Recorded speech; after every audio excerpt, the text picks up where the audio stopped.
It's the Locked On Flyers podcast for Wednesday, May 25th, your daily dose of Flyers news, analysis, and high quality content that has a lot to talk about with the Flyers coaching search. Yeah. Your Locked On Flyers, your daily podcast on the Philadelphia Flyers. Part of the Locked On Podcast Network. Your team every day.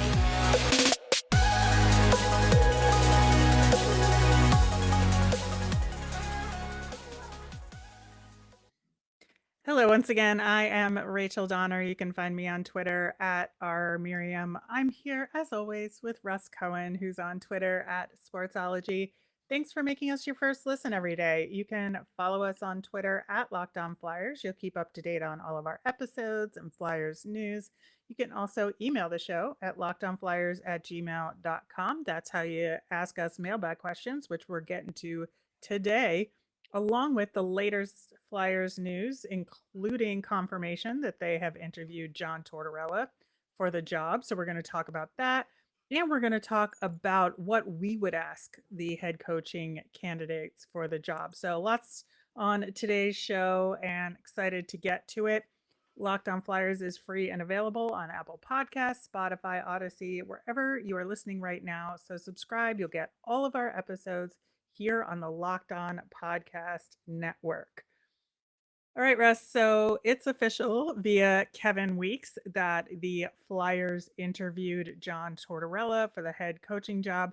I think to me, the most interesting aspect of what Kevin Weeks had to say was that he said, I can confirm John Tortorella is one of the coaches, plural, that has hmm interviewed for the Flyers head coaching vacancy. Yeah. I guess they don't want to be transparent. Okay. Um, we knew that they should interview Torts because it was like almost a guarantee he's the guy they're going to hire. So why not? Um, when did they interview him? Because it doesn't seem like it was just like yesterday, but it does seem like it was in within the last week. And Torts, you could have interviewed him in the last 3 months. So, these are questions I have, but whatever. They're making it hard now to follow, which I think is a bad idea. Yeah, I think so too. And we've talked about that in terms of the fan base and in terms of the process, I think it builds confidence when you don't have to say everything you're doing, but at hmm least say we're interviewing people, the process is moving along. Just be a little bit more transparent with what they're doing. Now, as far as John Tortorella himself, again, we've been talking about him for a while now as one of the leading candidates for the position. He's been out of the game for a little bit, been on TV, had some time off. He's ready to get back in the game. And the Flyers do seem like if he's going to come back, a really key opportunity for a guy like him and his style. Yeah, I mean, the main reason I saw it that way was how many coaches out there could get more out of less. Like that's his calling card. So you knew that he was going to get that call eventually based on that. Yeah, I think so too. And you're right. I think that's the biggest thing he brings to the table on the pro side of hiring Tortorella. I think that he does get a lot out of his players. He gets them to overperform in a way. Now, if you look at his methodology, maybe you have some questions about that, but I do think hmm that he does that. And the thing that I think he brings to the table that has been sorely missing on this team is accountability. He Yeah. creates an atmosphere where everybody is accountable to each other, and he's going to let you know if you're not behaving that way. Now the risk of bringing in Torts is he might find out 10 minutes into his tenure that this guy can't play for me, and now all of a sudden Chuck has to do something about it, or he might tell him ahead of time. Um, yeah, I know you have this guy. It's not going to work here. Yeah, and I think that's an important part of this process, and part of the kind of cons of having Tortorella as your head coach. I think that he does sometimes, he's kind of oil and water, right, with hmm some guys, and that kind of style doesn't motivate a certain kind of player. Do I worry about him with Carter Hart in net? A little bit. I gotta say, a little bit. I think that as long as he kind of takes a step back from the goaltending side of things and has a goaltending coach that takes the reins there, I think, that could be an issue. I mean, I don't think that his relationship with goaltenders has been the greatest over the years. But again, is that your priority? You just kind of got to look at everything and put it up on the board and say, what's the most important thing to get done here? Right. I don't think I would worry about the goaltending because um, he did fine with Lundqvist because he didn't have anything to worry about. I feel like it'll be the same thing with Carter Hart, that he'll kind of ease up because he doesn't really have anything to worry about. So he'll sort of be hands off for the most part. And I think that's the way it'll kind of go. In Columbus, they didn't have a real true number one, and he doesn't like it when it's that kind of situation, because then he has to get more involved with the goaltending than he wants to. Yeah, I think that's fair. I also think with him, he has a reputation of kind of burning out quickly and But kind he of, but doesn't. he But he doesn't. doesn't. I know that's the thing. I Only don't think that's Vancouver. It true. was only Vancouver. He's been everywhere from like 4 to 6 years. It's just Vancouver he burnt out quickly. Yeah, I think that's true. And so, for a team like the Flyers, who's gone through so many coaches in recent years, I think one of the key things that we're looking for is stability Hmm. and building a system that gets better and better over time. And I do think that's something he can provide. But, again, looking at the downside, his personality sometimes gets the better of him. And reputationally, sometimes that causes problems or causes, consternation with the media and things like that, which can be a distraction for the team overall. Well, the good thing about Tortorella is like he'll respect the um the Flyers elders, but he still might not listen to them. But he'll respect them. He'll show Right. them respect. And Chuck, he'll probably be kind of rough on at times, but that's the way it goes.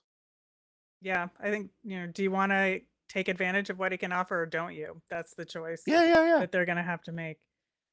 All right, a couple other bits of Flyers related news. Linus Sandin got a 1 year, two-way deal for $750,000. We talked about the RFAs earlier this week. You can go back and listen to that episode, and Sandin was one of the guys we talked about. And I do believe we said, yeah, they should just offer him a low We end two-way deal. we said they should do it. I said I didn't know if he would take it, but then I found out some info that we'll talk about in another segment that might explain it. All right. And then I think the other kind of big-ish news in Flyers land, of course, Claude Giroux getting eliminated from the playoffs when the Tampa Bay Lightning swept the Florida Panthers in the second round. And I think that, for me, I I'm sad about it for him, but only to a certain extent because he specifically picked the Florida Panthers and this is where he wanted to go, and he certainly did make the best of it in terms of his production there. I thought he had some really good games with the Panthers. I thought he looked really good in that first series overall, but he kind of made his bed by saying this is where I want to go play, and so for them to get knocked out in the second round, I'm not going to feel too bad about it in the grand scheme. No, and I don't think he would want you to, but I think some fans got it twisted when they were kind of like, well, see, we told you should have gone to Colorado, and see, you would have gotten more for the club if you did that, and see, now you're out. So it's like, hey, tough luck, buddy. No. But I saw that sentiment out there. Well, that's unfortunate because I just Yeah. don't think that's necessary or called for. They made the deal they did. He got to go where he wanted to go, and the chips fell where they did, right? Yeah, sometimes I think some fans want to take the human side out of it and say, well, you should have gone where the best deal was for the Flyers. You owed that to the Flyers. And it's like, no, you really No. don't. But I get it. I get the fans wanted a better deal. Like, I understand that. I do, because whatever. But Sure. end of the day, he experienced more playoffs. I think there's a chance he'll re-sign there. I don't think he's running to Ottawa. I would be surprised if he does that. He's got years to do that. I think he'll go to Ottawa maybe like in his last couple of years. I don't think there's a reason to go there now because they're not ready to win. No, he's going to want to be somewhere that's on the precipice of winning. Yeah. So I just don't see him going to Ottawa either. All right, we are going to continue our conversation about the Flyers head coaching search and talk about what we would want to ask those candidates coming up next. But first, this episode is brought to you by Rock Auto. With the ever increasing numbers of makes and models, it's now impossible for your local chain auto parts store to stock all the parts you need. Why endure often pointless or seemingly intimidating questioning? You gotta wait while the person behind the counter orders the parts on their computer. They're only gonna choose brands that they happen to carry. You have computers with access to rockauto.com at home and in your pocket on your phone. Rock Auto's prices are reliably low for every customer, from expert mechanics to beginner do-it-yourselfers. They have everything you could possibly need, from brake parts and tail lamps, motor oil, even new carpet. Whatever you need for your car, you'll be able to find it and get your car in shape. Go to rockauto.com right now and see all the parts available for your car or truck. Write Locked On in their How Did You Hear About Us box so that they know we sent you. Amazing selection, reliably low prices, all the parts your car will ever need at rockauto.com. Thanks for making Locked On Flyers your first listen every day. For your next listen, check out the Locked On Now podcast. It's nightly recaps of every NHL game with analysis from all our local experts. It's free and available wherever you get your podcasts.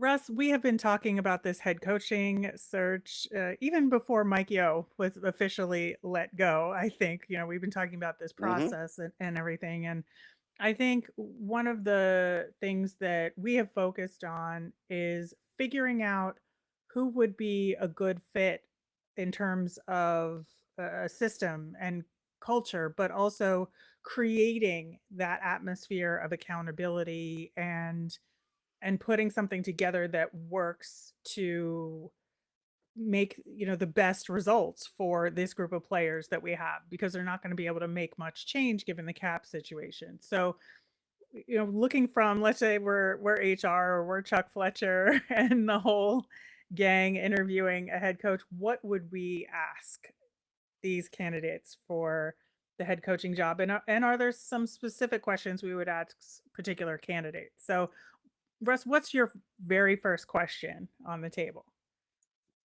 What do you think of this roster? How long do you think it'll take to get this roster in shape to sort of be playoff competitive? That's a really good one to start with, because I think it shows that the whether or not the candidate knows what we have to work with, right? And that's your Hmm. number one thing coming in the door on day one. What do we have to work with? And how long do you think it'll take to get ramped up to really understand the roster?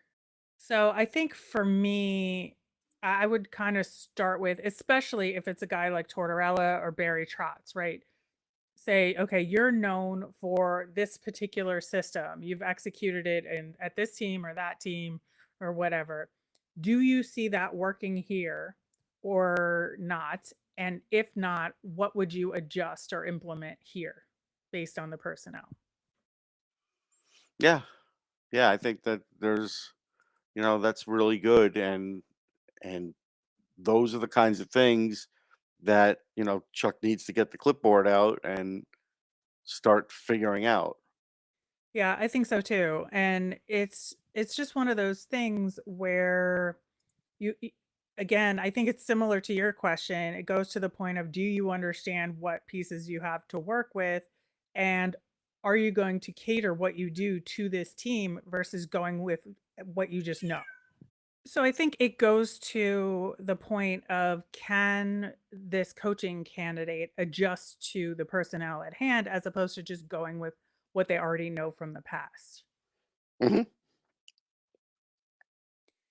I think the next question for me is, how do you model accountability and how do you work with a team to achieve it? Because that's been one of the biggest weaknesses of the Flyers. Yeah, and Torts is really good at that, and you know he'll probably say, "Listen, nobody is immune from this, so I might ruffle some feathers, Some guys might not want to play for me. Could happen that way. I'm going to get the best out of some guys, but not everybody always wants to buy in. No, that is absolutely true. And I think those are some follow-up questions, right? How do you work with the team? How do you work with players that aren't living up to the model that you're putting together? Um, what is your disciplinary system, for lack of a better term? Like, are you going to sit players for not following through on accountability? Hmm. Like, like what are you going to do with any of that? Right. So next thing I would see. This is where I would hope Chuck would have had like a thought as to, okay, if John Tortorella comes in here, what players do I have, and what players could I possibly get that would be really good for him to employ his system? And so, a guy that I have identified, and let's hope Chuck did as well, is Vladislav Gavrikov over in Columbus. He has 1 year left on a deal at 2.8 million, and he's a guy that plays a Torts kind of style. Torts did play with him a little bit, did coach him a little bit. Um, and he's a defenseman that gets some points, but he's on the bigger side. He can play the tougher things. He will get a lot of blocks and a lot of hits. And so, if Torts already identifies that maybe Konechny is a problem, then maybe I call Jarmo Kekalainen up and say, listen, we're interested in Gavrikov. We'll give you Konechny. That gives you a little extra term to do something that you want with Konechny. You've got, um, cost certainty there, and I know you haven't been able to lock up Gavrikov long term. Let's make this deal, throw in maybe a second round pick and get it done. And something like that would be a good deal for the Flyers because, yeah, they would have to decide how Gavrikov looks for them and see if they can lock him up. But that really is the only way they're going to be able to get um, like another really good, solid defenseman in here, not making $6 million and not going to be slated to make $6 million. So then how do you address that in an interview and in talking to these coaches in terms of the power balance? Because I think based on what's happening around the league and how many openings there are, all of the coaching candidates are in a stronger position of power right now, Hmm. right? Hmm. They need to, like, teams need to really sell themselves to these candidates, I think, especially the top ones, because of the number of openings there are. And I think because of the way the demand structure is right now. So getting that deep into the minutia, is that something you think the Flyers are going to have to do? Yeah, I think I wouldn't even call it that deep because I think when you're talking to a guy like Tortorella, you basically say, "Yeah, what do you think of Konechny?" And he probably say, when he's playing a certain way, I really like him, but there's a lot of things I don't like that I'm going to have to Hmm. fix. He'll probably tell you Gavrikov is a guy that he could slot in a lot of different spots and play great for him. And I think the last part would be, well, I know we've taken away a little bit of offense here, but I could sort of get around having a less offensive team if I know my defense is a little more solid than what you have on paper here. Well, and with a guy like Tortorella, I think that's a valid question and a point to make because he does put together good defensive systems. But just looking at a more general Okay. sense of things, like how do you get to that point with just any coach and not just Tortorella? Well, you have to have like a flow chart, which again would make you giddy, and you have Of to course. have it for each coach. Like when they come in here, like so when Barry Trotz comes in here, and we say, "All right, I know you like Mayfield. Why was he on the block?" Uh, and he'll probably say, "Because Lou doesn't want to give him more money."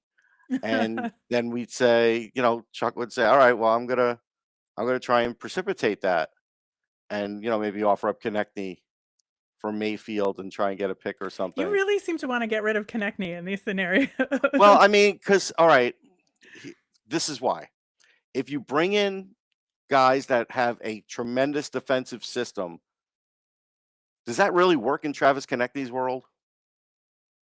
Not really. And I'm not saying it's wrong. I'm just Yeah. saying the examples So, you're using are very Konechny so heavy. shouldn't I get value for him while he's got some value, and Sure. rather than Sure. when these guys come in and they strip the offense out of his game and we get even less offense out of him? Yeah, and I think that's where you can talk to these coaching candidates about tweaking your personnel to fit their system a little Right. bit better. But you can't go so overboard that you're losing every single deal you put on the table No. so badly just to twist your team into whatever this coach could do. But you're So going to that's have to do it to some degree, to some degree, yeah. I just no think there's matter a what. happy medium there Yeah. where you do what you can to oblige whoever you want, but at the same time, certain things are gonna be what they are, especially given the cap situation. But I do think that's where you kind of look to other things in a lot of ways that you could give to these coaches in terms of control. So for me, I would say, how would you want us to integrate coaching for the Phantoms into your system? And Sure, what would that's you want? Because that's an easy give, right? yeah, those things are secondary though. They want to talk players first because that's what matters. There were coaches. Um, Basically, this goes back to way back to football when Bill Parcells was getting hired around to places, and he was a big name, and he always used to be like, "Yeah, it's great to be able to get a coaching job and look on the menu, but I want to kind of be able to shop for the groceries too."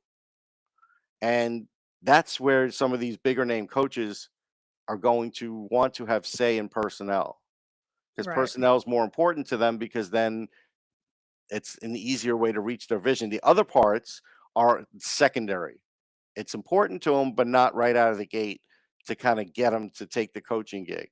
To get them to take the coaching gig, you've got to be able to, within a year or sooner, start turning your team into what they see themselves as. Because I know it's easy to say, hey, you get a coach and he's got to conform himself to the players. That's true, but that's only after you hire him. No coach is going to really want to be hired if he doesn't think the roster is right for him. So he has to believe something's going to change with that, or they're not going to do it. Right. No, I agree 100%. I just think with some of the lack of flexibility the Flyers are going to have with the cap, it's going to be hard to do that for some of these It candidates. will. So And that's maybe the that's where biggest the extra question mark cash to comes me. in. Hmm. I don't think Torts is a guy that it matters if he's the highest paid. I never thought that. So with Trotz, clearly it is, because it's out there and he seems to like that. And he pretty much demanded it with Washington the first time when he went to the Islanders. So you have to deal with that part of things too. Yeah, you absolutely do. All right. Well, hopefully they're asking the right questions and we get a quality coaching candidate into the slot with the Flyers. We have a lot of your mailbag questions coming up next, speaking to some of the personnel issues that you just talked about, Russ. All right, we are back with some mailbag questions here. And Will asked us from over on YouTube about the core of the team episode that we did and talking about where we see people's roles. So Will says, I think Lawton would be better at center on the third line, but I hope they put Hayes out there with some speed on the wings. But I don't like Lawton on the wing with him. Who would you think that would work with Hayes and Lawton on that third line? Okay, so if we're assuming Lawton's the center and Hayes is the one winger, then I'll put Lindblom on that line, Mm-hmm. because somebody else needs to do some of the hard work to get the puck to Hayes, and Lawton's kind of a mix. So if that part's been decided, I'll put Oscar Lindblom there.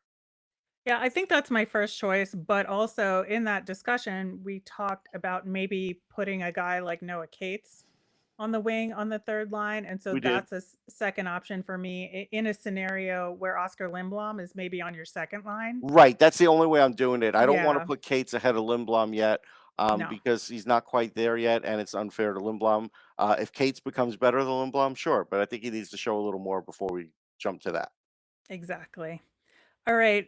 Warren Browdy via Twitter asked, is it possible the Flyers will trade JVR and the fifth round pick?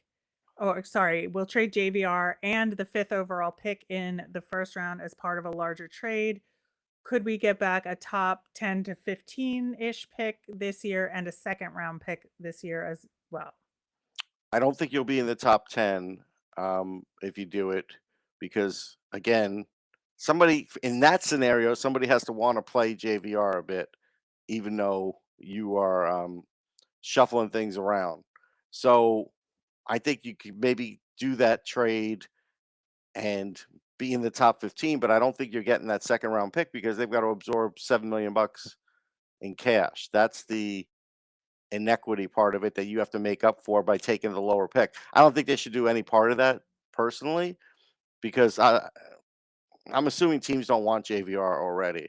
So if I don't see anything happening in the next 2 weeks, I'm just going to buy him out. Yeah, I think that's the better approach because I don't think any team that's picking between 10 and 15 is going to make that deal either because of the cap hit. Right.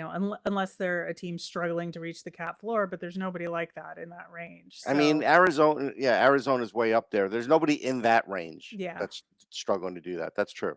yeah.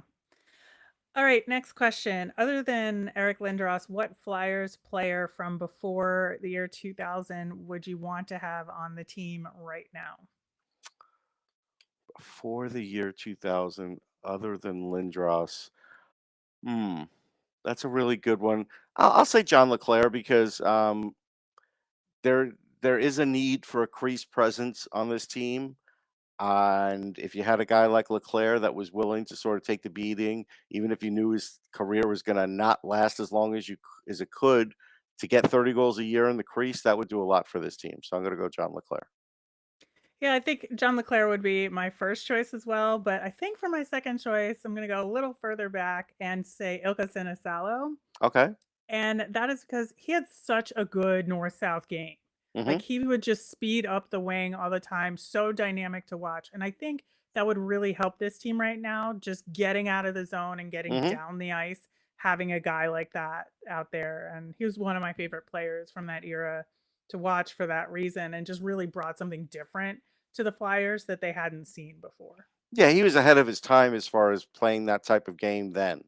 No Mhm. question about it. Yeah, love him. Absolutely love him. All right.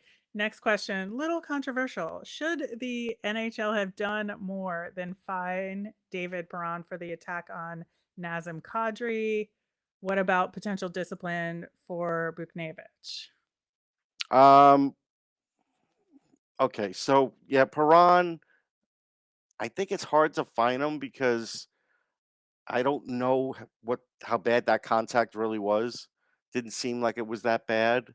So it's kind of like, are you finding him because you just don't like that he did it? Yeah, okay, but you know, that's one of those things that you have to be careful about now because then you're going to now have to really clean up a lot of these scrums or things like that turn into scrums, which there's a lot of stuff like that that goes on all the time. You're saying I get the sentiment because you know you're seeing all that Kadri's going through, and the things that he's going through in his family are not right. But again, he's brought a lot of this on himself, not from the idiots saying things about him or things about his nationality, for just being a jerky kind of player himself, who, again, I don't think did much to um, deter or get out of the crease when things were happening to get Bennington hurt in the series. Like I don't think he went straight for Bennington, but he went and took out Rosen's leg.